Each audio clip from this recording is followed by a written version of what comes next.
Hi viewers, welcome to our channel. So ఇక్కడ agriculture university భూముల్ని high court నిర్మాణానికి రేవంత్ రెడ్డి గారు కేటాయించడంతో సో ఏబీవీపీ విద్యార్థులందరూ కూడా ధర్నాలు చేయడం చూస్తున్నాం. గత 16 రోజులుగా ఈ ధర్నాలు అయితే కంటిన్యూ అవుతున్నాయి. మరి ఈ ధర్నాలు వాళ్ళు ఎన్ని రోజులు కంటిన్యూ చేస్తారు, వాళ్ళ మెయిన్ డిమాండ్స్ ఏంటి, మరి వీళ్ళ నిరసనలకు ప్రభుత్వం స్పందించి హైకోర్టు నిర్మాణాన్ని వేరే ఎక్కడికైనా షిఫ్ట్ చేసే అవకాశం ఏమన్నా ఉందా? సో ఇవన్నింటినీ కూడా ఒకసారి వాళ్ళతో అడిగి మనం తెలుసుకునే ప్రయత్నం అయితే చేద్దాం. రోజు ఏబీపీ ఆధ్వర్యంలో మన అగ్రికల్చర్ యూనివర్సిటీలో ధర్నా చేయడం జరిగింది. నిన్న మా కార్యదర్శి అయినటువంటి ఏబీపీ రాష్ట్ర కార్యదర్శి ఝాన్సీ గారు మన శాంతియుతంగా ఇక్కడ ధర్నా చేస్తుంటే పోలీసు వాళ్ళు చేసినటువంటి అరాచకాన్ని ప్రతి ఒక్క తెలంగాణ ప్రజలు ప్రతి ఒక్కరు చూస్తున్నారు. తెలంగాణ వస్తే మన బతుకులు మారుతాయి, తెలంగాణ వస్తే మనకు భవిష్యత్తు ఉంటుంది, తెలంగాణ వస్తే ఉద్యోగాలు వస్తాయి అని ఎంతో ఆశపడ్డాం. కేసీఆర్ ప్రభుత్వాన్ని తీసుకొచ్చాం. తన దురక్రమాలు చూసిన తర్వాత ఇలాంటి వారు మనకు తెలంగాణకు ఉంటే మనని నిర్వాహ్యం చేస్తారని మన కొత్త ప్రభుత్వాన్ని కాంగ్రెస్ని తెచ్చుకున్నాం. అయినా కానీ ఇప్పటికైనా మన బతుకులు మారుతాయి, ఉద్యోగాలు వస్తాయి, యూనివర్సిటీలు కలకలలాడతాయి అని ఇంతకుముందు ప్రతిపక్షంలో ఉన్నప్పుడు రేవంత్ రెడ్డి గారు ఎన్నో చెప్పారు. కానీ ఇప్పుడు చూస్తున్నట్లయితే హైకోర్టుకు 100 ఎకరాలు కేటాయించారు.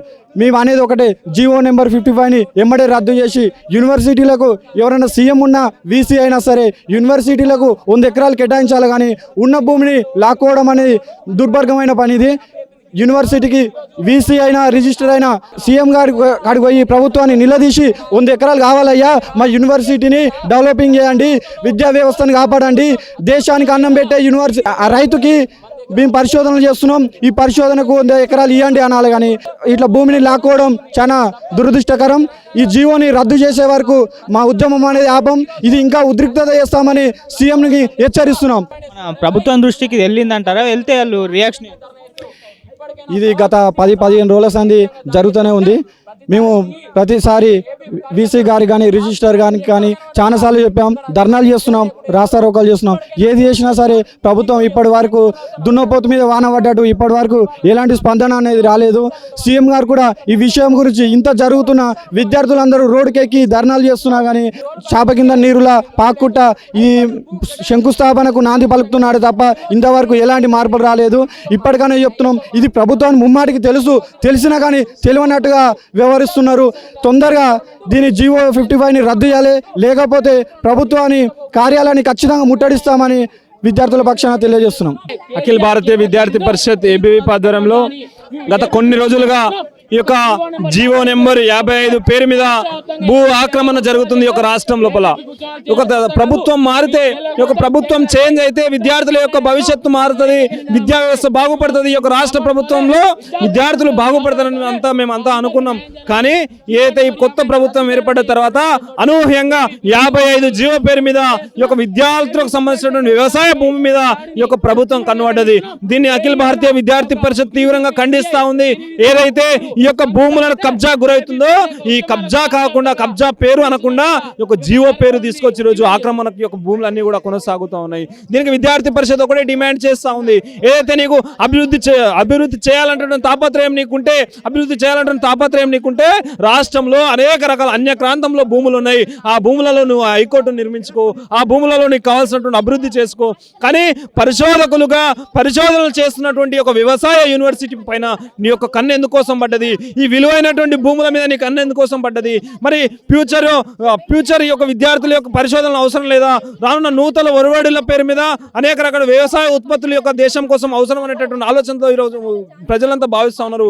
ఆ వ్యవసాయం ఈరోజు దేశానికి అవసరం లేదా అని చెప్పి విద్యార్థి పరిషత్ అడుగుతా ఉంది.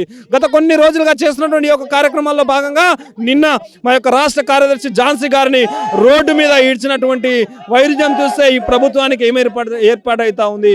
ఒక రాష్ట్రంలో మహిళలు ఓట్లేసి గెలిపియలేదా ఈ యొక్క ప్రభుత్వాన్ని? ఇటువంటి కార్యక్రమాలు చేయడం కోసమా ఈ యొక్క పోలీసులకు ఫ్రెండ్లీ పోలీస్ అనేటటువంటి మాట ఈ యొక్క రాష్ట్రంలో చెప్తా ఉన్నారు. మరి ఎక్కడ పోయింది ఆ ఫ్రెండ్లీ పోలీస్ అని చెప్పేసి విద్యార్థి పరిషత్ అడుగుతా ఉంది. స్థానికంగా ఉన్నటువంటి పోలీస్ అధికారులకు కూడా మేము అడుగుతా ఉన్నాం, మీకు సమంజసంగా ఈ ఒక్కటి అనిపిస్తుందా? ఈ యొక్క కబ్జా విషయం మీకు సమంజసం అనిపిస్తుందా అని చెప్పేసి విద్యార్థి పరిషత్ అడుగుతా ఉంది.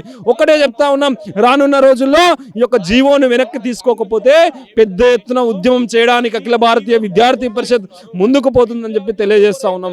విద్యార్థి పరిషత్ కార్యకర్తలుగా అందరం కదలలే ఇక్కడ ఉన్నటువంటి విద్యార్థులు మాత్రమే కదిలాం.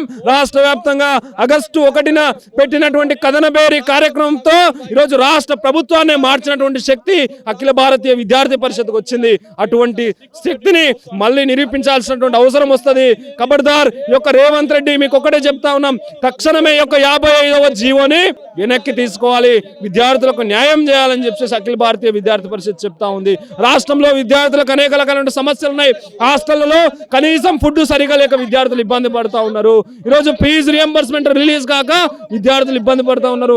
పేద పాఠశాలలు, పేద విద్యార్థులు చదివేటటువంటి పాఠశాలలో కూడా మస్తు ఇబ్బందులు ఉన్నాయి. అవన్నిటిని పరిష్కరించినాక ఇటువంటి భూముల విషయంలో ఆలోచించండి అని చెప్పేసి విద్యార్థి పరిషత్ తెలియజేస్తా ఉంది.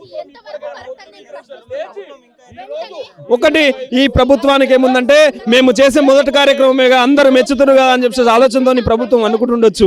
కానీ విద్యార్థి పరిషత్ ఒకటి అడుగుతా ఉంది, నువ్వు అభివృద్ధి చేయాలనుకుంటే దేశంలో రాష్ట్రంలో చాలా భూములు ఉన్నాయి, కానీ ఈ యొక్క వ్యవసాయ భూములపైన కన్నుబడ్డది. రానున్న రోజుల్లో 16 కావచ్చు, సంవత్సరం కానీ ఈ యొక్క జీవోను వెనక్కి తీసుకునే వరకు మేము వదలము. ఇదే రకంగా కార్యక్రమాలు చేయడానికి సిద్ధంగా ఉన్నామని చెప్పి తెలియజేస్తా ఉన్నాం. ఉన్నప్పుడు కూడా ఇటువంటి బీఆర్ఎస్ ప్రభుత్వం హయాంలో కూడా ఇటువంటి ఒకటేమనుకున్నాం, బీఆర్ఎస్ ప్రభుత్వము సరైనటువంటి విధానంలో లేదనేటువంటి ఉద్దేశంతో ప్రభుత్వం మార్పుని కోరుకున్నాం. ఆ మార్పు వచ్చిన తర్వాత ఈ ప్రభుత్వం కూడా అదే బాటలో పోతుంది. అదే తీరులో ఉంటే ఈ ప్రభుత్వానికి కూడా అటువంటి గతులే వచ్చేట్టు విద్యార్థి పరిషత్ చేస్తుందని చెప్పి తెలియజేస్తా ఉన్నాం. నమస్కారం, నా పేరు మనీషా, ఏబీవీపీ రాష్ట్ర కార్యవర్గ సభ్యురాల్ని. నేడు చూసుకుంటే ఏబీవీపీ ఆధ్వర్యంలో ధర్నా చేయడం జరుగుతుంది. ఎందుకు అనగా అగ్రికల్చరల్ యూనివర్సిటీ ల్యాండ్లు అనేది కోర్టుకు కేటాయించడం కరెక్ట్ కాదు. జీవో నెంబర్ 55 రిలీజ్ చేయడం జరిగింది. దాన్ని వెంటనే రద్దు చేయాల్సిందిగా మేము కోరుకుంటున్నాం. నిన్న చూసుకుంటే బాలికల దినోత్సవం నాడే ఒక బాలిక పైన క్రూరంగా ప్రవర్తించడం జరిగింది. అది ఎంతవరకు కరెక్ట్ అని నేను ప్రశ్నిస్తున్నాను. చూసుకుంటే సిఐ, ఎస్ఐ ఇద్దరు కానిస్టేబుల్లను వెంటనే సస్పెండ్ చేయాల్సిందిగా కోరుతున్నాను. ఫ్రెండ్లీ పోలీస్ అంటారు. ఇదేనా మీ ఫ్రెండ్లీ పోలీస్? ఇదేనా మీ గవర్నమెంట్? ఓట్లేసి తెచ్చుకున్నది ఇందుకేనా అని మేము ప్రశ్నిస్తున్నాము. ఒక బాలిక పట్ల అట్లా ప్రవర్తించడం అనేది కరెక్ట్ కాదు. నిన్న చూసుకుంటే బాలికల దినోత్సవం నాడే మా రాష్ట్ర కార్యదర్శి ఝాన్సీ గారు హాస్పిటల్లో అడ్మిట్ అవ్వడం జరిగింది. ఇది ఎంతవరకు కరెక్ట్ అని నేను అడుగుతున్నాను. అలాగే కోర్టుని బిల్ చేయడానికి మేమేం అగైన్స్ట్ కాదు. ఎన్నో పాడుబడ్ల ల్యాండ్లు ఉన్నాయి, అలాగే ఎన్నో కబ్జా చేసిన ల్యాండ్లు ఉన్నాయి. అవి మీరు యూజ్ చేసుకోవచ్చు. ఇట్లా అగ్రికల్చరల్ యూనివర్సిటీ ల్యాండ్స్ ను యూజ్ చేయడం ఎంతవరకు కరెక్ట్ అనేది నేను ప్రశ్నిస్తున్నాను. వెంటనే 55 జీవోను వెనక్కి తీసుకోవాలి, లేకపోతే ఎన్నో ఉద్యమాలు చేయడం జరుగుతుంది. ఉద్యమాలు చేయడం మాకేం కొత్త కాదు. అలాగే కేసీఆర్ కు పట్టిన గతే నీకు పడుతుంది రేవంత్ రెడ్డి. Thank you.